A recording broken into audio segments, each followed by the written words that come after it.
Olá, meu amigo, olá, minha amiga, como vai você? Estamos aqui neste momento fazendo nosso primeiro vídeo orientativo para os associados e associadas da ANEPREM, tá? As senhores associados e associadas da ANEPREM, esse é o primeiro vídeo orientativo que nós estamos produzindo para os senhores a pedido do nosso presidente Erickson.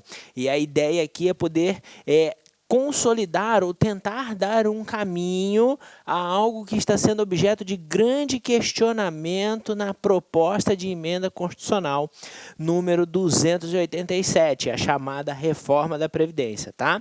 Então eu resumi toda a polêmica em um questionamento. Qual questionamento é esse? Qual o limite para estados e municípios do teor do artigo 23 da PEC?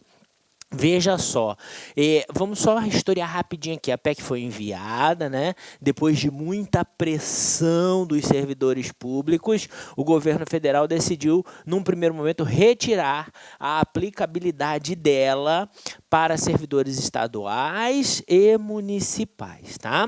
É óbvio que isso não surtiu o efeito desejado, porque, na verdade, outras categorias quiseram ter o mesmo privilégio, entre aspas, por favor, né? Ou quiseram ter o mesmo tratamento.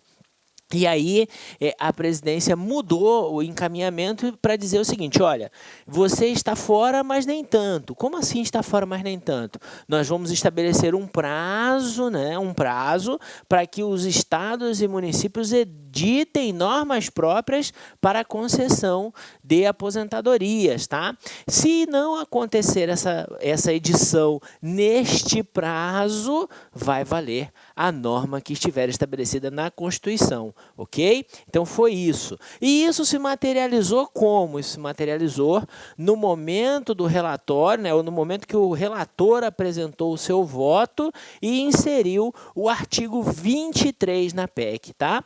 Que diz o seguinte: durante os 180 dias posteriores à data da publicação desta emenda, estados, Distrito Federal e municípios poderão, observado o equilíbrio financeiro e atuarial, nos termos do parágrafo 23 da Constituição, instituir regras de aposentadoria e pensão aplicáveis especificamente a seus servidores, tá? E aí isso gerou muita polêmica. Por que gerou polêmica? Porque até então, até hoje, qual é o nosso entendimento? Até porque a Constituição diz isso. As regras de concessão de aposentadoria, né, de aposentadoria principalmente, e de pensão, em que pese algumas divergências, são as mesmas, tanto para os servidores federais, quanto para os servidores estaduais e os municipais. E por este dispositivo, nós poderíamos ter municípios, por exemplo, limítrofes, né, com regras diferentes de aposentadoria. E aí veio o questionamento: tá, mas qual é o mínimo aceitável para isso? Qual é o mínimo? O que a gente pode aceitar como mínimo passível de fazer? Esse dispositivo, ele está nos dizendo que você tem que aplicar as novas regras, ou melhor, que você não pode editar leis que sejam diferentes das novas regras. Veja só, é isso que muita gente está dizendo. Então, o Estado, o município pode fazer uma lei, desde que ele, por exemplo, mantenha a aposentadoria compulsória aos 75 anos. E aí isso gera alguma polêmica. Por quê? Vamos lá. Primeiro, qual seria o intento deste artigo se eu só pudesse fazer no máximo, ou melhor, se eu tivesse que respeitar tudo aquilo que está sendo colocado na proposta? Qual seria o intento desse artigo? Colocar regras mais difíceis ou outras regras além das que estão na proposta? Não precisa desse artigo para isso. Por quê? Porque o Supremo já tem um entendimento firmado no sentido de que os estados e municípios podem sim estabelecer as suas regras, tá? Desde que não firam as regras constantes na Constituição Federal.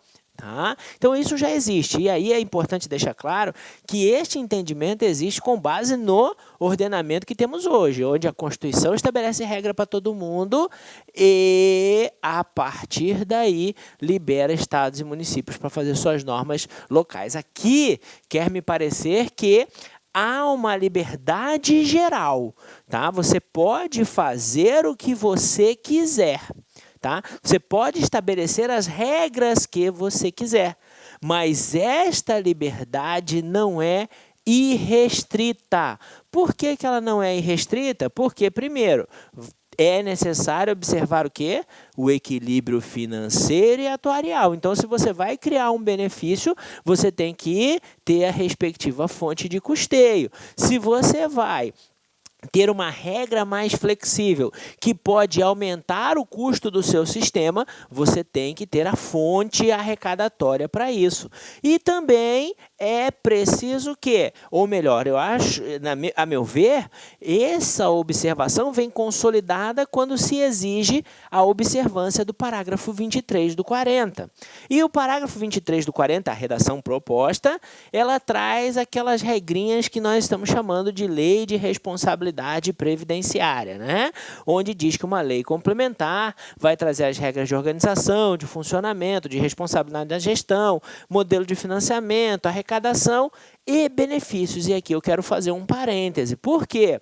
Porque já tem gente dizendo, não, então você só pode editar a legislação local a hora que sair a lei geral tratando dos benefícios. Ora, veja bem, o prazo lá é de 180 dias. Nós conhecemos o processo legislativo brasileiro e sabemos que pela Constituição, o processo legislativo brasileiro, ele consome no mínimo, em casos de urgência, 45 dias, no mínimo, está lá, né, na Constituição Federal. E aí isso significa então o quê? Significa que, na verdade, aquele prazo não é de 180 dias, é 180 menos 45, já que eu tenho que esperar essa lei?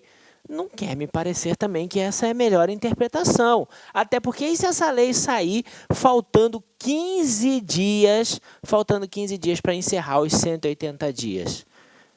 Aquele dispositivo não tem qualquer finalidade constitucional, não é isso? Então, eu entendo que não seria essa a intenção. Ó, vai esperar a regra geral aí. Não. Há uma liberdade constitucional, como eu disse, geral, mas que não é irrestrita. Você tem que ver lá. Como é que vai ser a gestão do seu recurso? A questão que envolve o controle externo e interno. As questões que envolvem a instituição e extinção do regime. E aí vem, né, a viabilidade, novamente, administrativa, financeira e atuarial. Para mim, isso é claro. Mais ou menos o seguinte, aquele dispositivo fala, você tem liberdade, tá? Então, você quer aposentar o seu servidor com 40 anos de idade? Ok, aposente. Contudo, no entanto, todavia, você vai ter que cobrar dele os recursos necessários para quê? Para garantir a viabilidade financeira e atuarial do seu regime. E aí, você vem e fala assim, por que cobrar dele e não a administração pública pagar? A gente vai ver mais na frente que o regime é solidário, então todo mundo paga a conta. Óbvio, o ente patronal vai pagar a sua conta, mas o servidor também tem que pagar a sua conta, tá?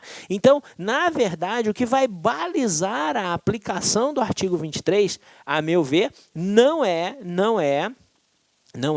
a norma constitucional vigente, né, que vai passar a existir com a promulgação, mas sim a questão que envolve o equilíbrio financeiro e atuarial. E aí, para desmistificar, tem muita gente dizendo o seguinte, não, o artigo 23 ele é inconstitucional, tá? Veja só, por que estão dizendo isso? Porque o artigo 24 diz que compete à União, aos Estados e ao Distrito Federal legislarem sobre previdência. Essa legislação ela é concorrente. Isso significa que a União faz a regra geral e estados e municípios podem fazer as regras locais. Mas essa competência é para a expressão legislar, tá? É para a expressão legislar. E essa expressão legislar, ela pode ser analisada tanto no sentido amplo quanto no sentido restrito.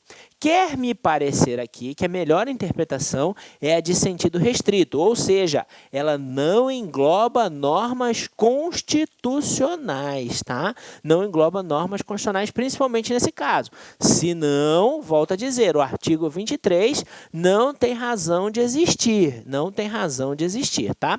Então, para que você possa manter a vigência do artigo 23, você precisa o quê? Dizer que aqui está se referindo só à edição de leis. Agora, se você entender que a expressão legislar engloba a norma constitucional, você vai dizer para mim o seguinte, duas conclusões. Ou o artigo 23 ele é inconstitucional, tá? E aí nós temos que discutir se isso aqui é cláusula pétrea ou não, mas essa discussão vai longe, tá?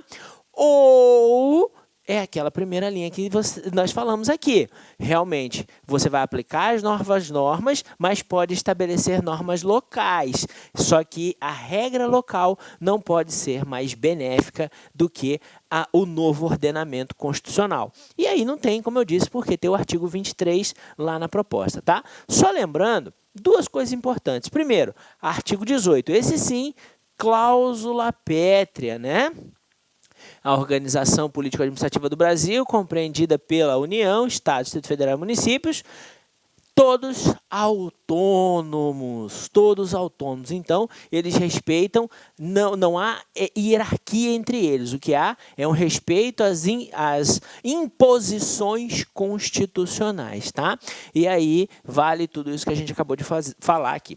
Uma outra questão importante é que o Supremo já analisou uma situação mais ou menos parecida com essa, né? Quando? Quando ele analisou o parágrafo 1º do artigo 149 da Constituição Federal, tá? Que diz que servidores de estados e municípios não podem ter alíquota de contribuição inferior àquela cobrada dos servidores federais, né? O que o Supremo diz? Que esta norma não é inconstitucional, que ela não fere a autonomia dos estados. Por quê? Porque ela está balizada onde? Na compensação entre regimes, no princípio da solidariedade e da contributividade que regem o sistema previdenciário brasileiro. Então, senhores, se você for por essa perspectiva, essa decisão, inclusive, nos ajuda a entender o artigo 23. Né? Se você pegar o artigo 18 junto com o artigo 23, né? Vamos lá, artigo 18, esse que eu acabei de citar aqui, esse está na Constituição já hoje, né? Autonomia, a gente é autônomos, ok? Proposta do 23, fazer sua lei local. E entender que isso aqui só se refere às leis, você tem liberdade plena, né? Ou melhor, liberdade geral, mas como disse, não irrestrita. Você está sujeito a quê? Você está sujeito à questão que envolve compensação, você está sujeito à solidariedade, você está sujeito à contributividade. Agora, se você entende que aquele dispositivo que está lá no 24, vou voltar aqui, 24 atual da Constituição, né? Nos diz que legislar se refere também a normas constitucionais, aí, meu amigo, o 23 não tem razão de existir. Tá? Vai ser um artigo que está lá só para fazer papel, figura decorativa, porque o ordenamento jurídico hoje já está consolidado nesse sentido, ok?